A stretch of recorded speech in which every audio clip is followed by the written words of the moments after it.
अच्छा। Today news live में आपका स्वागत। मैं विजय श्रीवास्तव, रॉबिन निहाल के कैमरामैन रॉबिन निहाल के साथ आज ऐसे सक्सेस के साथ हम बैठे हुए हैं जिन्हें हमारा प्रदेश पूरा जानता है, पहचानता है। इन्हें पद्मश्री का अवार्ड भी मिल चुका है 2016 में ममता चंद्राकर हमें पूरे विश्व में जैसे लता मंगेशकर स्वर कोकिला के नाम से जानी जाती हैं, उसी तरह का मान सम्मान ममता जी को हासिल है। वो भी हमारे छत्तीसगढ़ के गौरव है और बड़ी खुशी की बात है कि आज उन्हें खैरागढ़ यूनिवर्सिटी विश्वविद्यालय का कुलपति नियुक्त किया गया है। इसी संबंध में हम सामने बैठे हुए हैं। सबसे पहले तो मैं आपको बधाई देना चाहूँगा। बहुत बहुत धन्यवाद। ये जो कुलपति का जो नियुक्ति किया जाता है, ये किस तरह से किया जाता है? कि इसमें आवेदन निवेदन होता है क्या? बिल्कुल आवेदन होता है। हाँ। आवेदन करना ही पड़ता है। इसमें सारे रूल्स होते हैं, क्वालिफिकेशन होता है उसका, जो नियम है उसके तहत आप फिट होते हैं तो सब उसमें किया जाता है। तो इसमें कितने लोग आपके साथ और भी लोग थे? जहाँ तक मुझे समाचार से जानकारी हुई है कि 17 लोग इसमें शामिल हुए थे। 17 लोग शामिल हुए थे। तो 17 में किसी ने कोई विरोध तो नहीं जताया कि नहीं हम नहीं, ये मैं कैसे जानूंगी? चयन प्रक्रिया राज्यपाल महोदया करती हैं। अच्छा, तो मैं यही समझूंगी कि उनका आभार व्यक्त करूंगी कि उन्होंने मुझे इस योग्य समझा और मेरा चयन किया। खैर, इसमें विरोध तो होना ही नहीं चाहिए था। आप उससे काबिल थी और आपको मिला है। आप पद्मश्री से भी अवार्ड हैं, पर जिस आधार पर जाता है, जो खैरागढ़ यूनिवर्सिटी का जो कुलपति हैं, वो स्वयं भी इस क्षेत्र में जानकार रखती है, तो उनको मिलता है और आप इसके लिए बिल्कुल योग्य थी। और बड़ी खुशी की बात हमारे प्रदेश छत्तीसगढ़ के लिए कि आप वहाँ पर मनोनीत हुई हैं। ये आप पद ग्रहण कब करने वाली हैं?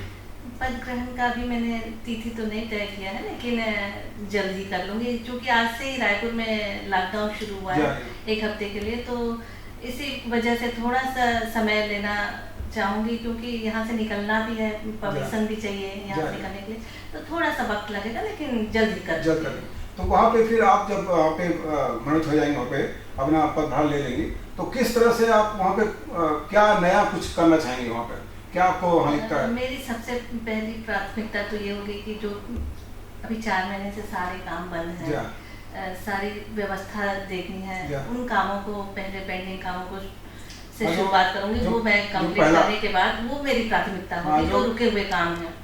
बाद में जो मेरी मंशा है और लोगों की अपेक्षाएं हैं कि यूनिवर्सिटी को कैसा होना चाहिए, उस पर मैं काम करूंगी। तो पहले जो कुलपति थी वो स्थानांतरित हुई है या पद निवेदन हुई? नहीं, उनका कार्यकाल समाप्त हो गया।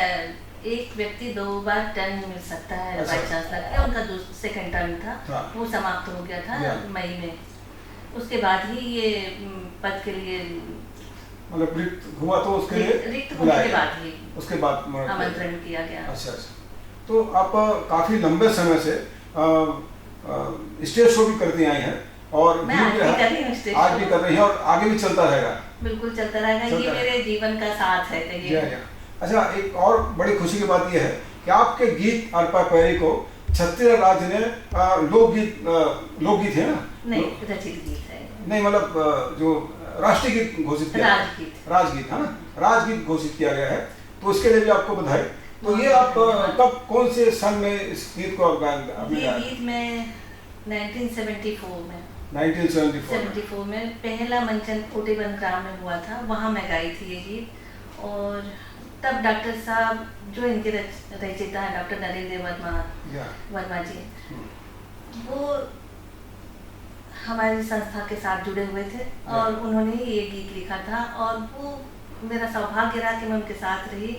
और इस गीत के साथ ये बहुत अच्छी बात थी कि वो उद्घोषणा भी करते थे और उस उद्घोषणा के साथ ही ये गीत शुरू होता था। तो वो सानिध्य उनका मिला मुझे बहुत। और इस गीत के रचनाकार तो डॉक्टर नरेंद्र वर्मा थे, लेकिन संगीत मेरे पिताजी दाऊ महासिंह चंद्राकर और उनके परम मित्र गोपाल दास वैष्णव जी, ये दोनों मिलकर किए थे। तो ये गीत तब से हम गा रहे हैं और इसका प्रसारण भी आकाशवाणी के माध्यम से 1977 से हुआ है।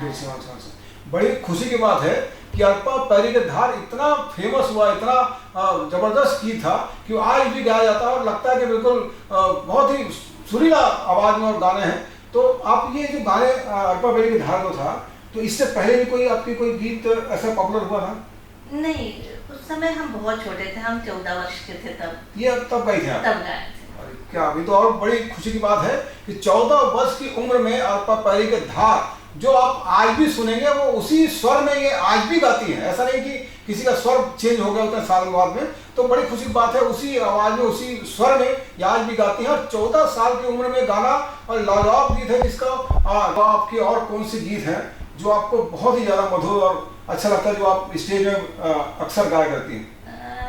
मेरी पसंद तो बहुत से गीत पसंद के गीत तो बहुत हैं, लेकिन लोगों की फरमाइश बहुत होती है इन गीतों के लिए। जैसे कि तुर मन कैसे लागे राजा, ये गीत मैं 1997 में कैसेट बनवाई थी, सीडीज तैयार हुए थे, उस समय से ये गीत बहुत पॉपुलर हुआ और सारे मंचों में इसकी फरमाइश होती है। तो आज एक खुशी का मौका है और जो आप बता रही जो गीत आपको अच्छा लगता है, जो अरपा पैरी धार है, दो लाइन आप सुना दें एक बार फिर से, तो हमें एक अच्छा मधुर आवाज मिल जाएगी। अरपा पैरी के धार महानदी है अपार, इंदिरावती हा पखारे तोर पैया, महू पावे परो तोरे भुइया, जय हो जय हो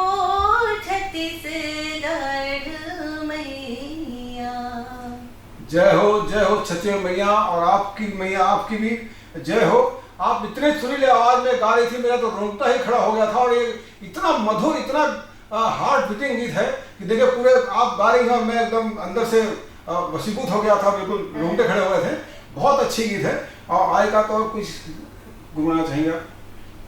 तुर मन कैसे लागे राजा, तुर मन कैसे लागे राजा, महल भी तेरी माँ, तुर मन कैसे लागे, तुर मन कैसे लागे राजा, महल भी तेरी माँ, तुर मन कैसे लागे। हमारा मन तो बहुत प्रफुल्लित हो गया आपके गीत सुनने के लिए। और छत्तीसगढ़ के पूरे राजधानी और जहाँ जहाँ ये गीत जाएगी, जहाँ तक ये स्वर पहुँचेगा, वहाँ सारे लोग आपके आवाज़ से वशीभूत होकर आपको पसंद करते हैं। और मान सम्मान जो आपको मिलता जा रहा है लगातार, इसके लिए मैं आपको एक बार फिर से बधाई देना चाहूँगा। हमारे छत्तीसगढ़ और रायपुर के लिए बहुत ही गौरव की बात है। एक चीज़ और मैं पूछना चाहूँगा कि रायपुर में क्या कोई और भी मोहित हुए इससे पहले कुलपति वहाँ संगीत महाविद्यालय में? रायपुर से नहीं है, सभी अभी तक तो बाहरी लोग थे, सब बाहरी थे। लेकिन पिछले 2 कार्यकाल में मांडवी सिंह जी हैं जो वहाँ के लोकल हैं, खैरागढ़ की हैं। हाँ, खैरागढ़ की। उससे पहले एक और हुए थे विमलेंद्र मुखर्जी, भिलाई के थे वो। नहीं, मैं मतलब 2 नामों को मैं छत्तीसगढ़ के हैं वो लोग, खैरागढ़ से और भिलाई से, और रायपुर से कोई रायपुर से पहली बार। तो बहुत ही गौरव की बात है कि ये रायपुर से पहली बार हमारी दीदी को मिला है। ममता चंद्राकर जी को पद्मश्री अवार्ड है और अब वो कुलपति होंगी खैरागढ़ संगीत महाविद्यालय की, इसके लिए हाँ संगीत विश्वविद्यालय की, और इसके लिए आपको बधाई। और आपने हमें समय दिया टुडे न्यूज़ 9 के लिए, इसके लिए आपको बहुत बहुत धन्यवाद। टुडे न्यूज़ 9 को बहुत बहुत बधाई देना चाहती हूँ कि वो ऐसा काम कर रहे हैं जो छत्तीसगढ़ के हर दर्शक तक पहुँच रहा है। इसके लिए मैं उनको बहुत बहुत बधाई देना चाहूँगी। धन्यवाद।